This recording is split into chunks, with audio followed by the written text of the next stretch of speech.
மன்னார் மாவட்டம் ஸ்ரீலங்கா தீவின் வடமேற்கு திசையில் அமைந்துள்ளது. இதன் தலைநகரமும் மன்னார் ஆகும். கிறிஸ்துக்கு பின் 1650ஆம் ஆண்டு போர்த்துகீயர் படையெடுத்து வரும் வரை மன்னார் பிரதேசம் சகல வளங்களும் பொருந்தியதாக யாழ்ப்பாண ராஜ்யத்தின் ஒரு பகுதியாக விளங்கியது. வரலாற்று சிறப்புமிக்க திருக்கேதீஸ்வர திருத்தலம், மடு தேவாலயம் இவைகளெல்லாம் இங்குதான் இருக்கிறது. யுத்த காலத்தில் மடு பகுதி தமிழீழ விடுதலை புலிகள் கட்டுப்பாட்டிலும், கேதீஸ்வர ஆலயம் ஸ்ரீலங்கா அரச படைகளின் கட்டுப்பாட்டிலும் இருந்தது. நாயன்மார்களுடைய தேவார பாடல் பெற்ற 2 ஈழத்தலங்களில் கேதீஸ்வரம் ஒன்று. திருஞான சம்பந்தமூர்த்தி நாயனாரும் சுந்தரமூர்த்தி நாயனாரும் இத்தலத்தின் மீது பதிகம் பாடியிருக்கிறார்கள். கேது வழிபட்ட தலமாதலால் திருக்கேதீச்சரம் என பெயர் பெற்றது. சூரபன்மனின் மனையாளின் பேரனார் துவட்டா பிள்ளைப்பேரின்றி திருக்கேதீச்சரத்தில் உள்ள பாலாவி தீர்த்தக்கரையில் நீராடி வழிபட்டமையால் திருவருள் கைகூடி பிள்ளைப்பேறு பெற்றார். வரலாற்று ரீதியாக ஸ்ரீலங்காவின் 4 திசைகளிலும் 4 ஈச்சரங்கள் இருந்து ஸ்ரீலங்காவை காவல் காத்ததாக கூறப்படும் ஈச்சரங்களில் இது முதன்மையானது. உலக சைவ மரபின்படி சிவராத்திரி என்று ஓதுவதற்கு தகுந்த பதிகங்கள் 2 தான். ஒன்று திருக்கேதீச்சர பதிகம், மற்றையது திருவண்ணாமலை பதிகம். இதனூடாக திருக்கேதீச்சரத்தினுடைய வரலாற்று பெருமைமிகு சைவ தமிழரின் தொன்மைமிகு மன்னார் மண் ஒரு புனிதமான சிவபூமி என்ற வரலாற்றை வெளிப்படுத்தி நிற்கிறது. கேதீச்சரத்துக்கு செல்லும் யாரும் தங்கள் தல யாத்திரையில் மடு தேவாலயத்தை தவறவிட மாட்டார்கள். கன்னிமரியின் ரோமன் கத்தோலிக்க தேவாலயம் மடு என்ற இடத்தில் அமைந்திருக்கிறது. பல நூற்றாண்டுகள் பெருமையும் பழமையும் மிக்க ஆன்மீக தலமாக இது காணப்படுகிறது.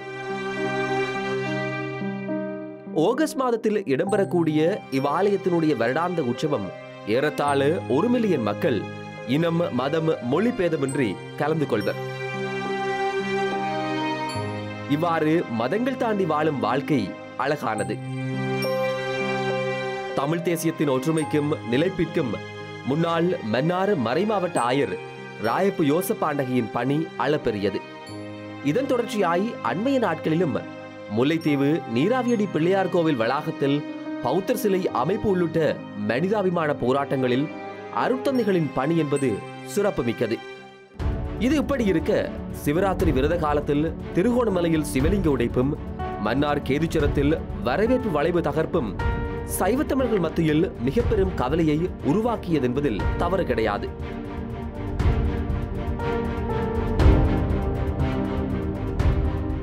எனினும் மன்னார் கேதீச்சரத்தில் சிவராத்திரி வளைவை அடித்து உடைத்த செயல் என்பது ஒட்டுமொத்த கத்தோலிக்க மக்கள் சார்ந்த விடயமல்ல. அது ஒரு குழுமத்தினுடைய செயல். அவர்கள் செயல் கத்தோலிக்க மக்களுக்கும் பெரும் வேதனையை கொடுத்துள்ளது. இதை யாரும் மறக்க முடியாது.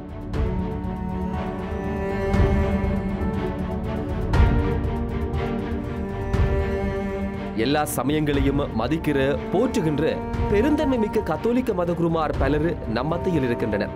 எனவே ஒரு சில கத்தோலிக்க மதகுருமார்களுடைய சைவ சமய எதிர்ப்பை பொதுமைப்படுத்திவிட முடியாது.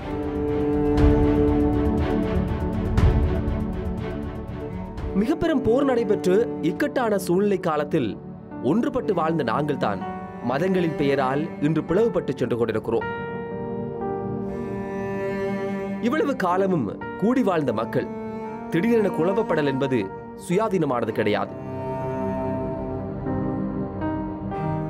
பின்புலங்கள் இல்லாமல் இவைகள் நடைபெறுவதற்கு வாய்ப்பில்லை என்பது அதிகமானவர்களுடைய கருத்து.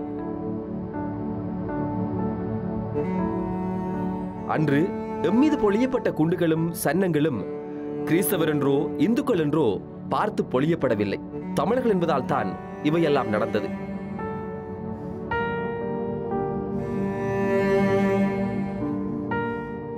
மடு தேவாலயத்திலும் நவாலி சென்ட் பீட்டர்ஸ் தேவாலயத்திலும் குண்டுகள் வீசப்படுகிற போது தமிழர்களாகத்தானே அழுதோம், மதங்களாக பிரியவில்லையே.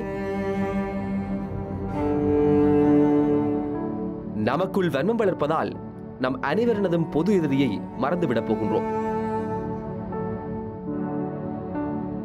மனித புதைகுழி தொடக்கம் நில அபகரிப்பு, மத திணிப்பு வரை எல்லைக்குள் வந்துவிட்ட அந்நியனுக்கு நாங்கள் அனுசரணையாக போகின்றோமா? ஒரு கன்னத்திலே அறைந்தவனுக்கு மறைகண்ணத்தை காட்ட என்று இயேசு பிரான் அன்பு மொழி பகர்கிறார். அவருடைய பிள்ளைகள் அன்பின் வழியது வாழ தலைப்படும் சகோதரர்கள் மன்னாரில் இவ்வாறு நடந்து கொண்டார்கள் என்பதை ஏற்றுக்கொள்ள முடிகிறதா? மதபேதம் கடந்து அந்தோணியார் கோவில் பெருவிழாவிற்கு சென்றும் நல்லூரில் கூடி வடம் பிடித்தும் ஒன்றாய்த்தானே வாழ்ந்தோம். ஏன் இந்த தடுமாற்றம்? யாரையும் குற்றம் சொல்லி கூண்டிலேற்றும் எண்ணம் இல்லாவிட்டாலும் ஒன்றுபட்டால் தான் உண்டு வாழ்வு. ஒற்றுமை நீங்கள் அனைவருக்கும் தாழ்வு என்று உணர்வோம். காலம் பல கனதியான பாடங்களை தந்திருக்கிறது. சிந்திய செங்குருதி காயும் முன்பாக மதியிழத்தல் என்பது அழகல்ல.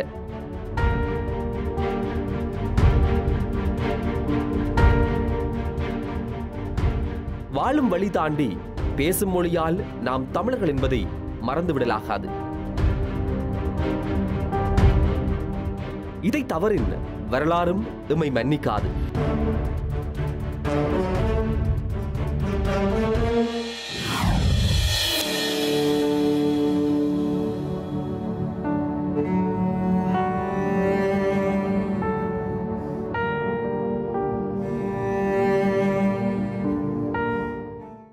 இந்த மாதிரி நிறைய வீடியோஸ்க்காக IBC தமிழை சப்ஸ்கிரைப் பண்ணுங்க.